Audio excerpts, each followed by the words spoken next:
기도하시겠습니다. 생명의 빛으로 우리의 어두운 눈을 밝혀 주셔서 십자가의 은혜와 하나님의 영광과 하나님 나라의 영광을 보게 하여 주시니 참으로 감사드립니다. 하나님 아버지, 오늘 이 시간도 엎드려 주의 은혜를 구하오니 우리의 마음의 눈을 밝혀 주셔서 하나님이 우리를 얼마나 사랑하시는지, 또 우리를 향한 구원 계획이 얼마나 크고 놀라운지를 보게 하시고, 오늘도 주께서 허락하신 그 놀라운 영광의 빛 안에서 살아가게 하여 주옵소서. 주 예수 그리스도 이름으로 기도하옵나이다.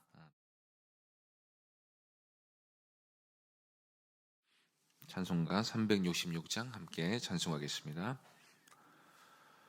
어두운 내 눈 밝히사 진리를 보게 하소서. 진리의 열쇠 내게 주사 참 빛을 찾게 하소서. 깊으신 뜻을 알고자 엎드려 기다리오니 내 눈을 뜨게 하소서.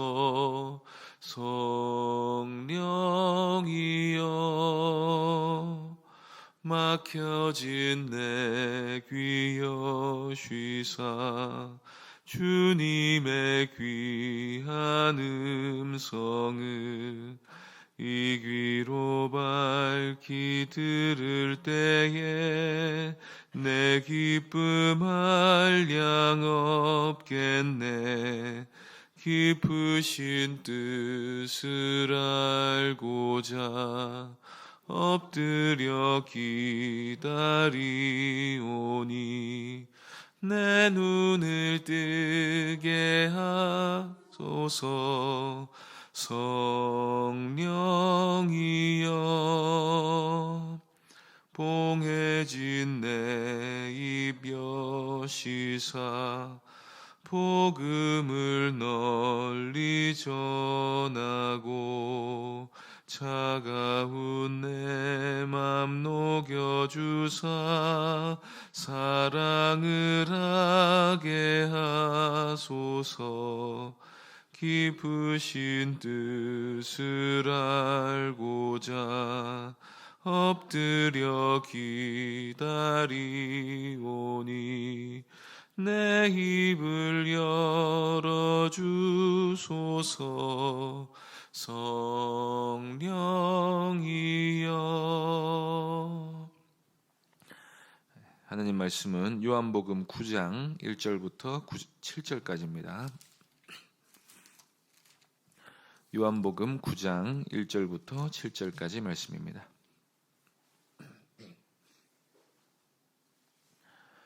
요한복음 9장 1절부터 7절까지 한 절씩 교독하겠습니다.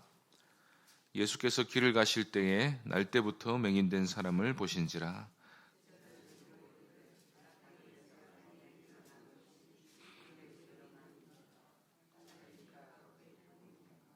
예수께서 대답하시되 이 사람이나 그 부모의 죄로 인한 것이 아니라 그에게서 하나님이 하시는 일을 나타내고자 하심이라.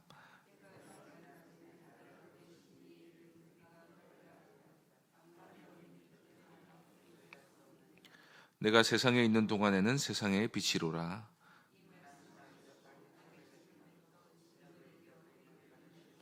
함께 읽겠습니다. 이르시되 실로암 못에 가서 씻으라 하시니 실로암은 번역하면 보냄을 받았다는 뜻이라.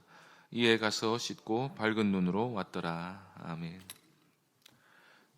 그리스도께서는 생명의 빛으로 자신을 계시하셨습니다. 그리스도를 믿는 자는 생명의 빛을 얻게 됩니다. 그러면 그리스도를 믿지 않는 자는 생명의 빛을 거부하는 것입니다. 이 빛을 거부하는 자는 빛보다 어둠을 더 사랑하는 자들이라고 요한복음은 말씀하고 있습니다. 요한복음 8장에서 사도 요한은 이 빛이 거절과 멸시를 당하는 모습을 보여주었습니다. 그리스도의 외모만 보는 사람들이 자기 사랑과 아집에 빠져서 그리스도의 말씀을 전혀 믿지 않는 모습을 보여주었습니다. 이 사람들은 기적을 보는 사람들입니다. 그리스도께서 행하신 수많은 표적을 보고 그리스도를 믿으려고 했지만은 그리스도의 말씀 때문에 그리스도를 떠난 사람들이었습니다. 그 결과는 하나님의 내버려 두심으로 인해 이들이 자기 죄 가운데 그대로 머물러 있게 되는 것이었습니다. 이어서 사도 요한은 9장으로 넘어오면서 이 빛을 받아들인 한 사람을 우리에게 보여주고 있습니다. 이 빛 때문에 눈먼 자가 눈을 떠서 보게 되었습니다. 이 맹인은 자기가 본다고 생각하는 사람이 전혀 아니었습니다. 보는 것도 없고 아는 것도 없었습니다. 게다가 눈을 뜨겠다는 의지도 없었습니다. 이 맹인이 한 일이라고는 오로지 자기를 눈뜨게 해주시는 분을 믿고 받아들인 것뿐이었습니다. 이 장면을 통해서 우리는 빛이신 예수 그리스도의 은총을 받으려면 그리스도를 어떻게 영접해야 하는지를 배우게 됩니다. 1절 말씀부터 보겠습니다. 예수께서 길을 가실 때에 날 때부터 맹인된 사람을 보신지라. 예수님이 한 맹인을 보셨습니다. 이 맹인은 선천적으로 보지 못하는 사람이었습니다. 이 맹인은 눈으로 보는 세계가 어떤 모습을 하고 있는지를 거의 알지 못했습니다. 선천적으로 맹인이었기 때문에 후천적으로 맹인이 된 사람보다는 아무래도 눈을 떠 보고 싶다는 의지가 약했을 것입니다. 그러나 그는 보지 못한다는 그 사실로 인해 또 많은 고통 속에 살았을 것입니다. 모든 것이 불편하고 자기가 왜 태어나서 이렇게 고생해야 하는지를 이해하지 못했을 것입니다. 예수 그리스도께서 이 맹인을 보셨습니다. 여기서 보셨다는 말은 주목해서 보셨다는 말입니다. 하나님의 구원은 하나님이 우리를 주목해 보시는 것으로부터 시작을 합니다. 결코 인간이 하나님을 보는 것으로부터 시작하지 않습니다. 맹인은 볼 수가 없습니다. 이와 마찬가지로 영적으로 죽은 사람도 하나님을 볼 수 없습니다. 반드시 하나님이 우리를 먼저 보셔야 합니다. 이 주님의 관심이 바로 구원이 시작되는 지점인 것입니다. 예수님이 맹인을 주목해 보시자 제자들에게 문득 질문 하나가 떠올랐습니다. 그 질문은 제자들이 평소 가지고 있었지만 마음속으로 전혀 해결하지 못한 질문이었습니다. 2절 보시겠습니다. 제자들이 물어 이르되 라삐어 이 사람이 맹인으로 난 것이 누구의 죄로 인함이니까? 자기니까 그의 부모니까? 제자들이 가지고 있는 기본적인 생각은 율법주의적 신학입니다. 유대인들은 어떤 사람에게 닥친 불행은 그 사람의 개인적인 죄와 연관이 있다고 생각을 했습니다. 죄를 지었기 때문에 그의 응당한 벌을 받는다는 것입니다. 이 생각은 일부는 맞는 말이지만 선천적으로 맹인이 된 사람의 경우에는 이 신학을 그대로 적용하기가 어려웠습니다. 왜냐하면 맹인이 되었다는 것은 큰 벌을 받은 건데 이 맹인은 그렇게 큰 죄를 지어볼 기회가 없었기 때문입니다. 어떤 사람은 날 때부터 건강과 두뇌와 부를 타고나는 반면에 어떤 사람은 가난과 질병과 장애를 안고 태어납니다. 율법주의적 신학은 이 문제를 거의 해결할 수 없었습니다. 그래서 유대인들 중에는 환생설을 받아들여서 전생의 죄가 현생에 영향을 미친다고 실제로 그렇게 믿는 사람도 있었고, 어떤 사람은 태중의 아이가 죄를 지어서 불구로 태어나는 것이라고 주장하는 사람도 있었다고 합니다. 그러나 대부분의 유대인들은 이 문제를 거의 해결하지 못하고 있었습니다. 그래서 제자들은 혹시 본인의 죄는 아닐 테고 부모의 죄 때문일 수도 있는지 예수님께 여쭈어 보았던 것입니다. 어쨌거나 제자들은 자기 눈앞에 있는 사람이 맹인이 된 것은 분명히 어떤 특정한 죄 때문이라는 사실에 대해서는 별 의심이 없었습니다. 그런데 이때 예수님이 완전히 새로운 시각을 제자들에게 열어주십니다. 3절을 보시겠습니다. 예수께서 대답하시되 이 사람이나 그 부모의 죄로 인한 것이 아니라 그에게서 하나님이 하시는 일을 나타내고자 하심이라. 예수님은 그 누구의 죄 때문도 아니라고 하십니다. 단지 이 사람의 고통을 통해 하나님이 하고자 하는 일이 있기 때문에 생긴 불행이라는 것입니다. 우리는 이때 예수님의 말씀을 이 말씀 이상으로 지나치게 확대해서 해석하지 않도록 주의해야 합니다. 죄 때문이 아니라는 말은 불행 자체가 죄 때문이 아니란 말은 아닙니다. 세상의 모든 고통과 불행은 물론 죄로 인해 들어온 것입니다. 고통과 죄는 분명히 상관관계가 있습니다. 그런데 우리가 이 문제를 각 개인에게 적용할 때는 어떤 특정한 죄가 그 사람의 불행과 어떤 관계가 있는지는 거의 알 수가 없습니다. 만약에 누군가 죄를 지어 불행을 겪고 있다면 그 사람이 의인인지 아닌지는 현재 부와 건강을 누리고 있느냐 아니냐로 판단이 될 것입니다. 유대인들은 실제로 이런 사고를 가지고 있었기 때문에 가난하고 병든 사람을 무시하고 정죄하는 차갑고 독한 종교 집단이 되어버리고 말았습니다. 사실 누군가 장애를 안고 태어나는 것은 어떤 직접적인 죄의 결과라기보다는 전반적인 타락의 결과입니다. 누군가 약하고 가난하게 태어나는 것은 그 사회의 문제일 수 있습니다. 일례로 경제 발전이 잘 안 된 국가에서는 삶의 질이 전반적으로 떨어져 있는 것을 볼 수 있습니다. 그것은 그 사회의 문제인 것입니다. 그런데 이때 인생의 고통의 문제가 타락의 영향으로 끝나지 않고 그 불행으로 하나님께 영광 돌리게 되는 사람이 있습니다. 신자들 역시도 타락한 세상에서 온갖 연약함을 가지고 태어납니다. 선천적으로 문제가 생길 수 있고 후천적으로 문제가 생길 수도 있습니다. 그런데 하나님께서는 신자들의 불행과 고통을 통해 높임을 받으시고 하나님 나라의 복음이 널리 확장되게 하십니다. 사도 바울의 경우에는 육체의 가시를 통해 복음을 위해 더 크게 쓰임받는 사람이 될 수 있었습니다. 심지어 나사로는 죽음을 통해 그리스도의 능력이 나타나는 데 쓰임받을 수 있었습니다. 우리가 하나님의 백성이라면 하나님은 우리의 고통을 어떤 방식으로든 사용하셔서 하나님 나라를 위해 우리가 어떻게 봉사하시게 하시는지 우리가 알 수 없는 것입니다. 그리고 마침내 하나님 나라가 도래하면 하나님이 우리가 당했던 모든 불행에 대한 보상을 넘치도록 해주실 것임을 우리가 넘치는 소망으로 기대할 수 있습니다. 이 맹인의 경우에는 그리스도께서 영적인 어둠 가운데 있는 사람의 빛이 되심을 보여주는 훌륭한 교본으로 선택을 받은 것입니다. 본인이나 부모의 죄 때문에 그렇게 된 것이 아닌 것입니다. 그렇게 준비되기까지 이 맹인은 자신이 왜 맹인으로 태어났는지 모른 채 적어도 30년 이상의 삶을 살았습니다. 우리도 지금 당장은 우리가 겪는 불행과 고통의 이유가 해석이 안 되어도 언젠가 반드시 해석이 될 날이 있을 것입니다. 그날이 바로 하나님이 일하시는 날인 것입니다. 예수님은 바로 날 때부터 맹인된 사람을 고쳐주셔서 눈먼 자의 눈을 뜨게 해주시는 분이심을 드러내시는 것입니다. 예수 그리스도는 태양처럼 세상을 밝히시는 빛이실 뿐 아니라 빛이 있어도 보지 못하는 사람들의 눈을 떠 보게 해주시는 생명의 빛이 되시기도 하십니다. 4절 5절 말씀을 보겠습니다. 때가 아직 낮음에 나를 보내신 이의 일을 우리가 하여야 하리라. 밤이 오리니 그때는 아무도 일할 수 없느니라. 내가 세상에 있는 동안에는 세상의 빛이로라. 예수님은 지금이 바로 일하실 때라고 말씀하십니다. 이 말씀은 주님의 제자들을 향한 권면의 말씀이기도 합니다. 지금은 일할 수 있는 때이고 은혜가 흐르는 때입니다. 금세 밤이 찾아올 것이고 그때는 일하고 싶어도 일을 할 수 없을 때가 옵니다.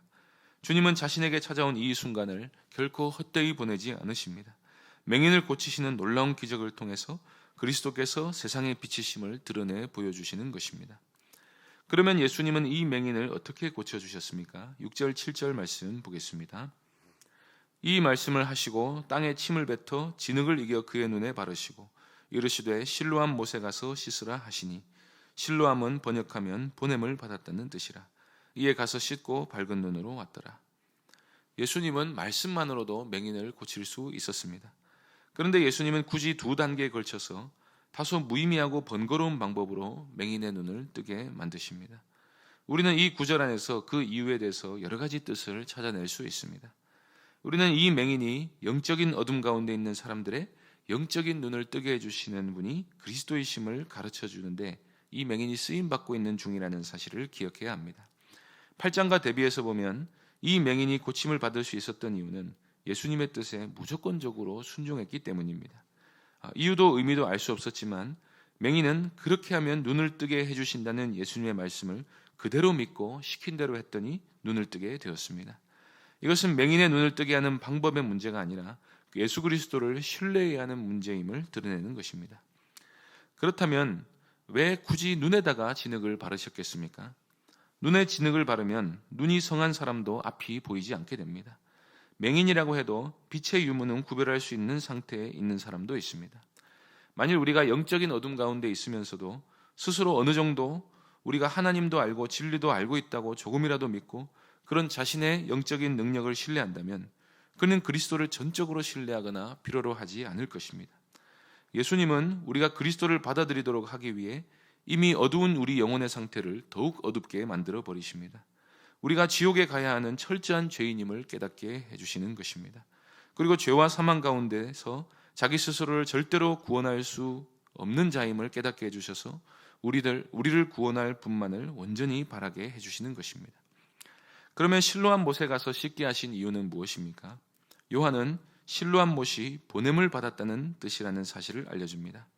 이것은 구원은 우리를 위해 하나님께로부터 보냄을 받은 분만을 의지해야 한다는 것입니다. 우리는 그리스도께서 성경대로 오신 분이시기에 하나님으로부터 오신 분이심을 믿을 수 있습니다. 다른 데 가서 우리의 눈을 씻으려 해서는 안 됩니다. 하나님의 은혜로 자기 영적인 어둠을 깨달은 사람은 오직 그리스도께로만 달려가야 하는 것입니다. 그러면 그는 이 맹인이 믿음으로 눈을 떠서 보게 된 것처럼 빛이신 그리스도로 말미암아 어둠 가운데서 빛 가운데로 나아가는 놀라운 복을 받아 누리게 될 것입니다. 그리스도께서는 눈먼 자의 눈을 뜨게 하시기 위해 우리를 주목해 보시는 분이십니다. 우리가 구원의 필요성도 모르고 구원의 의미도 모를 때 그리스도께서 우리를 사랑하셔서 우리를 어둠 가운데서 건져내셨습니다. 우리가 받은 구원이 전적인 하나님의 은혜로 된 것임을 믿고 모든 영광을 하나님께 올려드리며 하나님이 우리에게 원하시는 바대로 우리의 구원을 위해 생명의 빛이신 그리스도만을 잠잠히 신뢰하며 살아가는 복된 성도님들 되시기를 바랍니다. 기도하겠습니다. 하나님 아버지, 우리에게 생명의 빛을 비추어 주셔서 어둠 가운데 있는 영적으로 죽은 우리를 살리셔서 하나님 나라와 또 하나님 나라의 영광을 보게 하여 주시니 참으로 감사드립니다. 아버지 하나님, 이 빛을 우리에게 주셨사오니 빛의 자녀들처럼 빛 가운데 살아갈 수 있도록 은혜 더하여 주옵소서. 그리고 이 빛을 나타내며 살아가는 삶을 살아가도록 날마다 함께하여 주옵소서. 주 예수 그리스도의 이름으로 기도하옵나이다. 아멘. 하늘에 계신 우리 아버지여, 이름이 거룩히 여김을 받으시오며 나라의 임하옵시며 뜻이 하늘에서 이룬 것 같이 땅에서도 이루어지이다. 오늘날 우리에게 일용할 양식을 주옵시고 우리가 우리에게 죄 지은 자를 사하여 준 것 같이 우리 죄를 사하여 주옵시고 우리를 시험에 들게 하지 마옵시고 다만 악에서 구하옵소서. 대개 나라와 권세와 영광이 아버지께 영원히 있사옵나이다. 아멘. 오늘 말씀을 기억하며 기도해 주시고 오늘 북중시 차례 있습니다. 위에서 기도해 주시고 성례주일 위에서 고난주간 특별 새벽 기도회 또 다가오는 부활주일 위에서 기도해 주시고 병중의 성도님들 위해서 기도해 주시고 개인적으로 기도하시기 바랍니다.